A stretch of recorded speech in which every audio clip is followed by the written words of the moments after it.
Finally મિત્રો આપણે fogger success ગયા છે અને ફોગર જો તમે આવી રીતે કામ કરે છે જો તમે બધી બાકી જો થઈ જશે ચાલુ આમાં છે ને ભાઈ ઘણો ઘણો ફેર પડી જાય ગરમીમાં ઠંડક જ મેળા કરે જે પંખો હજી તો આવી રીતે હાલે છે બાકી જય શ્રી રામ મિત્રો સ્વાગત છે તમારું આજના એક નવા વિડીયો મને કેમ છો મજામાં જ છો તો હાલ અત્યારે આપણે આવેલા છીએ તલગાજરડા જ્યાં બાપુની રામકથા છે રોજની એમાં આપણે ઉનાળાની સિઝન છે એટલે લગાડવાના છે ફોગર સિસ્ટમ કરવાની છે જો બધી નળીને એવું લાવેલા છે ને જો આ ફોગર ફિટ કરતા હતા આપણે કરી દીધા ફિટ મોડા થોડા આ બધું છૂટો આવ્યો બધું સામાન છે બધું જો તમે ને આપણે છે ને ભાઈ આ ડ્રોમમાં લગાડવાના છે ફોગર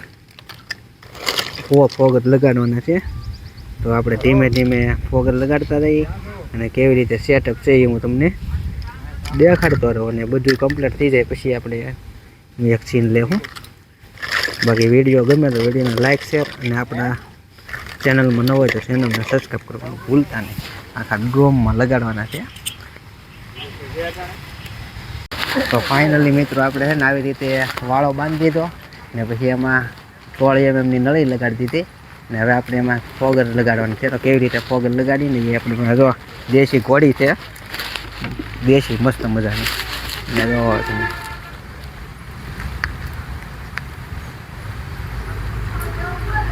આવી રીતે ઓલ પાડીને નાખી દેવાની રેડી અવાજ આવે ટક એટલે બેસી ગયું હવે એમાં પિન મારી દે એને કઈ કહેવાય ટાઈપિંગ મારી દેવાની એટલે વાળાથી અલગ ન જાય ભાઈ એવો તમે એવી રીતે આ લાઈન 2 લાઈન કરી છે હજી જો તમે એવું છે ને હળંગ થેટ આપણે ઓલા પણ થેટ સુધી કરવાની છે બધી વાળાની નળી બાંધી દીધી હવે ખાલી ફોગર લગાડવાના રહ્યા જો લગાડવાનું ચાલુ કરી દીધું છે હાલો તો આપણે ઠેલી લઈ લઈએ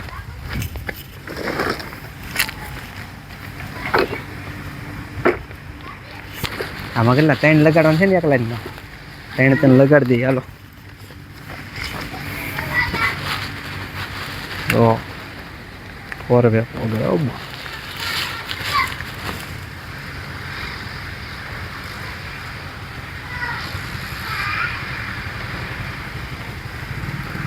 બાકી 1 નંબર ફિટિંગ થયો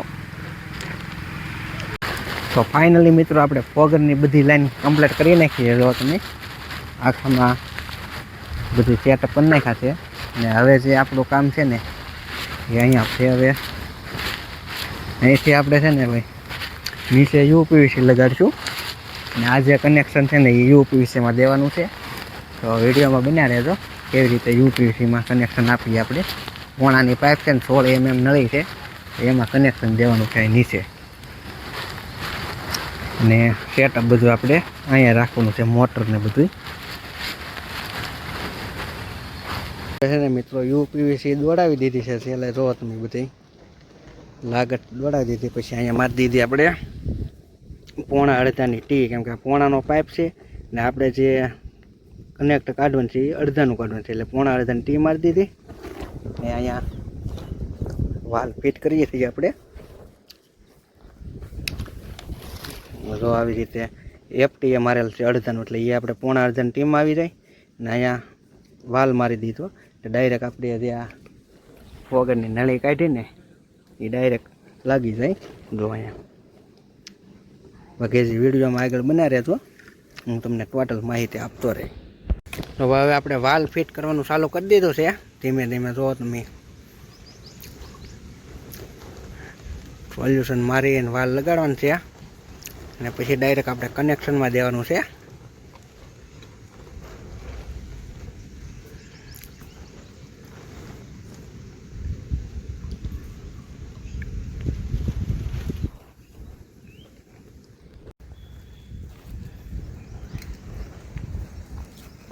વાહ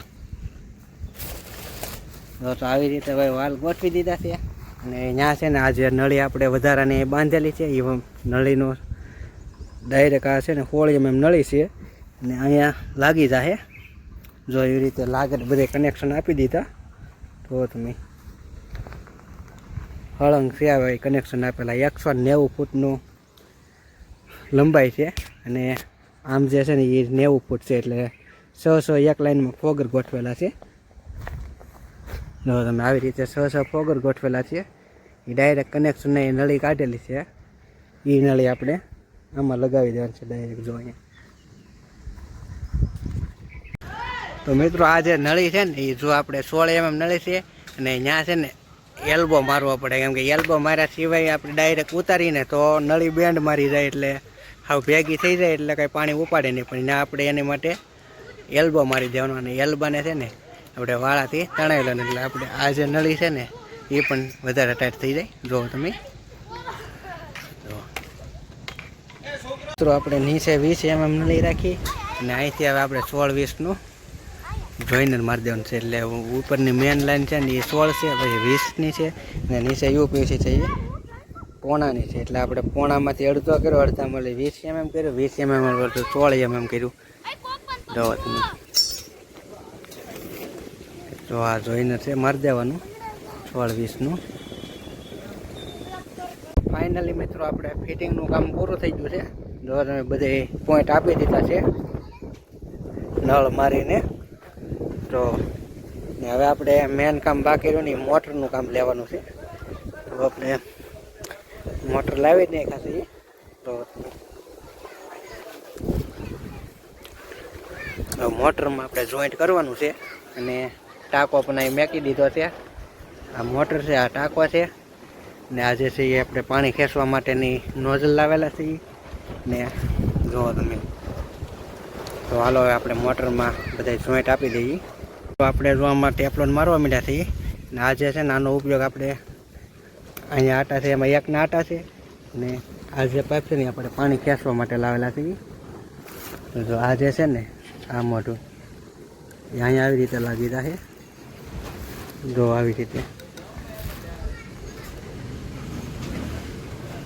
લાગી જાય ને આ જે છે ને અહીંયા લાગી જાય ને આપણે સોલ્યુશન મારીને જ લગાડવાનું છે એટલે લીક બીક ન થાય. કેમ તો બે બાજુ સોલ્યુશન મારી દીધું, લગાડીએ છીએ.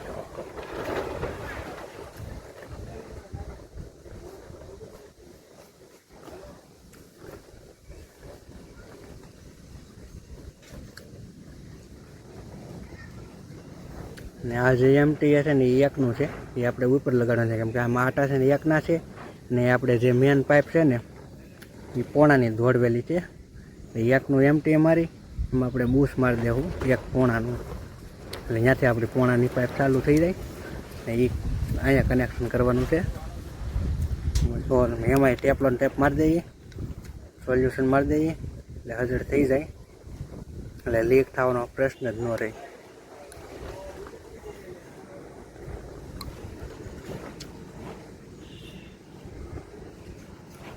તો આવી રીતે ફિટ થઈ ગયું.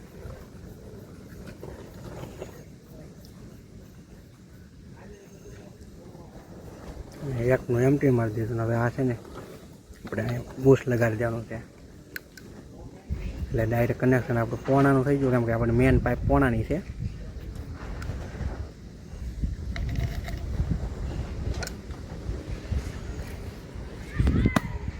મિત્રો આપણે આ મોટરનું સેટઅપ કરી દીધું છે. જો તમે આવી રીતે કનેક્શન આપેલું છે.